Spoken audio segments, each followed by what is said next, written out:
kenapa kita harus menghindari pembuahan anggur pada musim hujan?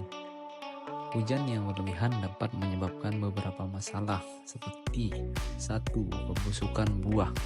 Kelembapan yang tinggi dapat meningkatkan risiko pembusukan, terutama jika anggur sudah matang. 2. Penyakit jamur. Kondisi lembab mendukung perkembangan jamur dan penyakit seperti busuk buah dan oidium. 3. Kualitas anggur. Air hujan dapat mengencerkan rasa dan gula dalam anggur, mempengaruhi kualitasnya. Dan yang keempat, kerusakan fisik. Hujan lebat dapat merusak tanaman dan buah, menyebabkan kerugian hasil panen.